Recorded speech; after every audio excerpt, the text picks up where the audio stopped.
How's it going, everybody? Welcome to OP Entertainment. I'm Omar Darwish. And I'm Pratik Cherian. And this is our review of Creed 3. It's no Creed. Is there a 3? Is it CR33D? No, they didn't Megan it? They didn't Megan it. It's just Creed 3. Okay, just Creed 3. We're going to go spoiler-free. Obviously. Pratik, you're much higher on this than I am. I was going to say, this is going to be a difficult review because I think we disagree on every aspect of the movie. I don't think there's a single thing we agree on. I think so. Yeah. Yeah, I think so. But why don't you start? I didn't like this. I didn't like this. All right. And I want to start with some positives. The only positives I can pull really are I liked the boxing choreography for a lot of it. It felt maybe it didn't feel as like raw and aggressive as like the first Creed for me or even the second one, but it felt very cinematic and like the choice to do those in like full IMAX aspect ratio. I thought like you should definitely see this in IMAX just for those boxing scenes alone. That being said, let me jump in real quick while you're on a positive note. I'll say I think especially towards the beginning, some of the boxing matches almost had like a Guy Ritchie type feel to it. Okay. There was a lot of in the very first one, or not even in the first scene. Some of these boxing scenes, the use of like slow-mo and zoom-ins to like emphasize the things of importance and to kind of give you like what the character's thinking about felt really, really Guy Ritchie in a way. And I did appreciate that. In the final fight, I agree for sure. I had that thought in the very first fight in the movie too. Yeah. It's a very consistent thing. I think it's just like you notice it and then like you're just ingrained in the language of the way they're shooting these fight scenes, and so you kind of forget it. But then in the end, as they should, they bring everything, like they focus everything on that, so you really, really feel it. It's electric. The choreography is really good. It doesn't feel messy. It felt good, and it doesn't feel like fake either. Like it felt like a real. It feels very as real as a movie fight. I feel like they could do. You know. Yeah. So I like that aspect of it. Jonathan Majors is incredible in this. Maybe it's because we just saw him last week in Quantumania. Was it last week? A couple weeks ago. Either way, the range on this dude is incredible. Like I know you disagree with me. You think he's just playing Kang, sure. But I thought he was incredible. I've never met Kang the Conqueror in real life. I've met this dude plenty of times in life. And I feel like this was a much more real, grounded character.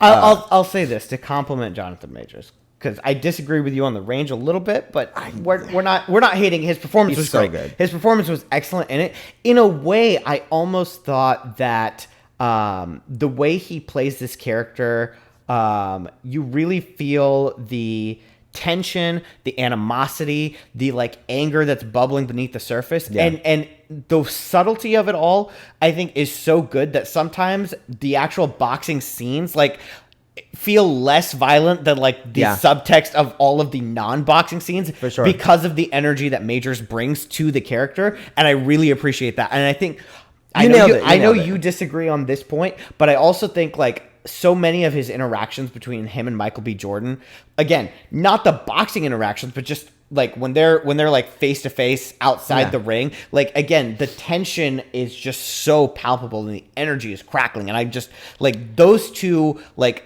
bouncing off each other what makes this movie work for me. I agree that the tension is there on one side of it. You need two sides for tension. By definition, you can't have one-sided tension. Literally, maybe when they're both in frame together, because Jonathan Majors just oozes that kind of gravitas. But I started thinking to myself halfway through this movie, I'm like, maybe it's because Michael B. Jordan is directing this and he can't handle acting and directing. But this is going to be the hottest take ever, I'm sure. I'm really like, dude, does this guy just like only have one mode? At least in this movie, he's so bland, and like, oh my God. I just felt like I didn't feel the emotion. I didn't feel his chemistry or his click or his connection with most of the characters. Even with Tessa Thompson, I felt like their chemistry was fizzling out. Like in this movie, I felt like I just didn't feel the spark that I felt in the first Creed. You know what I mean? Oh my God. And that's kind of how I felt like Michael B. Jordan was so disconnected from all the characters in this movie. And that's my biggest flaw from the movie. So I know you disagree. Go on. I disagree. I'll say this as someone that watched the last two Creed movies like over the last couple days. This Creed that we see and Michael B. Jordan's portrayal of him, this is an adult. And in that first movie, like he's still a kid and he's still figuring himself out. This is an adult, and with being an adult comes a lot of complexity and a lot of subtlety. Like kids kind of wear their emotion on their sleeve, and that's like, especially in those first two Creed movies, like that's very much there. Here, a lot of it is just portrayed in the subtleties of the way he's playing the character. And I think that that's what makes it work, because you still feel all of that emotion. And in many ways, I think that there's more emotion and there's more depth to it here than there is in Creed 2. And I'll agree with that. And I also think that, personally, when it comes to his directing, jury's out on him directing himself in a way. But I do think, like, I thought that there was a good vision. I thought that he knows what makes these movies work. He definitely recognized the good parts of the Creed franchise, because this felt better than Creed 2 for me. Oh, absolutely, still, leaps and bounds. I mean, this is. I'll have to watch Creed 1 again, having just seen it to decide. When you say vision, though, because like I genuinely feel like, not since maybe Captain Marvel have I seen a movie where I felt like there's no voice, there's no flavor behind this. This is like, if the second unit director, if it came out the second unit director did this entire movie, and like, it just doesn't feel like, I don't feel Michael B. Jordan's presence on this movie. I don't feel his stamp. There's it's his first one. Like, sure. Yeah. But there's nothing to it, though. It's just what I'll say is this. He's not like reinventing the wheel. You're not watching this and you're like, oh man, like this is very clearly different. But what he did is he takes what makes this franchise work and he put it on screen. And that's what you want out of a director, and especially a first-time director. Now, granted, when you're directing Jonathan Majors and you're directing Tessa Thompson, I think that makes it easier because they're so talented. But maybe that hindered him because they're so talented and he's wearing two hats in this. I felt like he just could not keep up with them. Like, honestly. I thought for a directorial debut, especially for an actor making a directorial debut, I could not think of anything. But I mean, this is, again, it's the second best Creed movie, and the fact that I'm sitting here and really thinking about whether it's better than the first one that was directed by Ryan Coogler. I think all the credit in the world to Michael B. Jordan for this. I could just be spoiled by these actors turned directors debuts being incredible, like Jordan Peele and I didn't love A Quiet Place, but John Krasinski. Or even Ben Affleck too. Like, exactly, yeah. But all three of those. I was really good. looking forward to seeing like what Michael B. Jordan was going to bring to this, and I just didn't feel, just like the last movie, I felt like the director, like Coogler in the first one, you feel that is a Coogler movie. The second one just felt like a movie made by committee, and this is the same to me. It felt like a movie made by committee. Go back and watch that second one again. The second one is trash. I don't like the second one. This one is it's better acted, it's better written, it's better directed. It's just top to bottom a better film, and it's. I think you take Jonathan Majors out, you put someone else in that role, and you take Tessa Thompson out, you put someone else in that role. There's just no. Yeah, I mean, there's nothing there. You could say that for a lot of movies. If you take two of the three leads out and replace them with worse people, yeah, duh. But a couple really good performances isn't enough for me to like.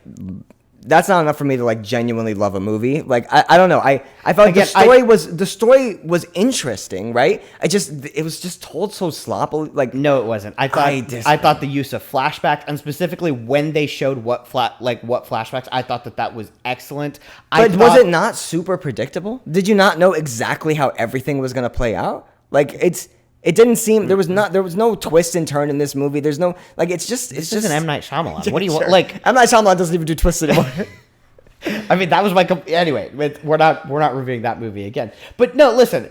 It's at the end of the day, it's a Rocky movie. We know that stuff is going to happen. We know they're going to end up boxing. We know there might be one or two matches. Like, if you're just like, man, they're boxing. I wasn't expecting that. I don't know what to tell you. If all this was just Michael B. Jordan trying his hand at directing to see if he could do it, and then he's going to go try something new later, then sure. Like, I guess he did an okay job, but yeah, he did an excellent job. I disagree. It's just too boring. It's so predictable. It's boring. Michael B. Jordan feels so disconnected from the rest of the cast to me. I still disagree, because I think that what makes this movie work is, again, his chemistry with Jonathan Majors. I think that his relationship with Tessa Thompson's Bianca character in this is the most realistic portrayal of, like, in this franchise, is the most real that relationship is felt. I think you really, really feel that chemistry again. I think anytime he's sharing the screen, I think his portrayal of fatherhood is wonderful. And that was great. That was great. Yeah, and the family dynamic was cool. Sure. Yeah, all of I would say that's like the heart and soul of this movie. Yeah, but it's not enough. It's not in enough of this movie. It's not really what the movie is even about. Oh, man. This movie's just not clever. Like, there's nothing about it where I'm like, oh, okay, like I see why they had to do this, you know, like this story. You know what I mean? It felt like a. It doesn't reinvent the wheel, but what it does is tell a good, engaging story, and I enjoyed myself.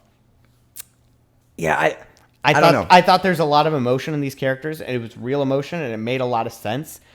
I think the script was okay. I think it says a lot more about, like, I don't know. I think that it does a great portrayal of, like, of the way that humans, like, process their past and their emotions and the outlets we use. And, like, there's a lot of like second level stuff in it beyond just what's it's not touched on for very long. The aspects you're going into are very, very, like, quickly run through in the movie. Really. They're kind of like the main, like, emotional arc. The stuff that they let you sit with I would say is not the emotional arc. It's more just like I guess Michael B. Jordan just being sad about regrets he's had in life, and it's like I don't know. I didn't buy any of it was real, and I guess I have to buy that it's real, and I just didn't feel it with this movie. I don't know. Oh man. All right. Well, I said, we couldn't be. Yeah, more, for sure. We couldn't be more opposed on this movie. I will also say this: I've literally never seen a Rocky movie. I've seen the first Creed, I've seen the second Creed, and I've seen this. So that could be a part of it. I'm not a boxing movie guy. Oh, actually, since you mentioned that, I'll also say this: out of the Creed movies, this to me is the first one that feels like it's Creed's movie start to finish. Sure, because it was. Because it's his movie for sure. It's his movie for sure. And it's blatantly clear this is not Rocky's movie. I'll say that. Yeah, and I think that again, like trying to navigate that change. Do you think that would make people mad though? Maybe. Like you're not upset by it. And you're a big Rocky guy. I'm not a big Rocky guy, but you like Rocky. You've seen every Rocky movie? I've seen every Rocky movie. So there you go. But no, I think that again, to Michael B. Jordan's credit, like for a first time director to really like steer into a new direction, like where you're really abandoning honestly the like co-lead of this franchise up to this point, and to do it in a way that I don't think the movie necessarily. I think the story it tells doesn't suffer for that, and I don't think you really feel that lack of direction. Like you might miss like there might be points where you'd be like, it feels a little weird that Rocky's not here. I missed Rocky for sure, but I did. You're right though. The movie that's not the problem. It didn't movie. Need him. Yeah, right. Like that's not what's missing. If you feel there's something missing, that's not what's for missing. all of my faults with this movie. That's not the reason I. And again, don't like this movie. I credit direction for that because I think it would be very easy to fall into that I would credit trap. the script for that because Rocky's not necessary to the story that was written, and I think that's why you don't really, or for me, I didn't care so much that he wasn't there. But I think even if he's not there, like it's very easy from a directorial standpoint where like you feel his shadow like looming over the whole thing. You felt that? No, I'm saying that'd be very easy for a trap to fall into, and even it avoids that really well as well. So I give him credit for that too. We're so opposite because I would almost say that's a fault. Like there was no looming presence of Rocky, and I felt like you could have made it still feel like a Rocky movie. Because it's Creed's movie. It's Creed 3. It's Creed 1 and 2. Is that not? Are those not his movies just because Rocky's co-star? Like Creed 2 very much is Rocky's movie first. Okay, yeah. Creed 1 is very much of this balancing act, but I would still say like I mean again, Stallone got nominated for an Oscar for that. Yeah. Like that's how much of a presence he has in that. You see that in Michael B. Jordan's future for this one? Oscar nomination? We'll see what other movies are. Out of the 5 movies I've seen this year, I'd nominate him for every award. Best actor, best actress, best director, best sound mixing, all of it. Give it to all of them. That's what the Oscars need. That's what the Oscars need. Just Michael B. Jordan. Every award. All right. You want to score it? Give it the 2 and let's get out of here. You're not far off.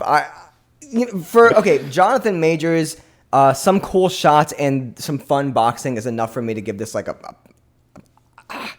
thinking 4. If we did halves, I would do 4.5. And maybe if I watched it again, and I could fast forward through some dry parts, I would be like, okay, it's clearly a 5. But I'm giving it a 4. My biggest flaw with this movie is that Michael B. Jordan just felt so disconnected from everybody else. I didn't feel the chemistry or anything, even between him and his mom. I just didn't feel it. And especially the most heartbreaking part is I didn't feel the relationship between him and Tessa Thompson anymore. Like it's just that click is just not there for me. Jonathan Majors killed it, and I'm still interested to see what Michael B. Jordan didn't mess this up enough for where I'm like, I don't want to see him direct again, right? I want to see him direct. I really want to see Michael B. Jordan act again because I need to know he can act. Like Fruitvale Station and Black Panther are the only roles where I could think of where I'm like, this dude is giving me some range. I'm not getting any range from him in this. And again, maybe it's because he's being surrounded by a lot of great actors. And yeah, hot take. I just felt like Michael B. Jordan was being very outacted in this movie, and it was just too obvious for me. And yeah.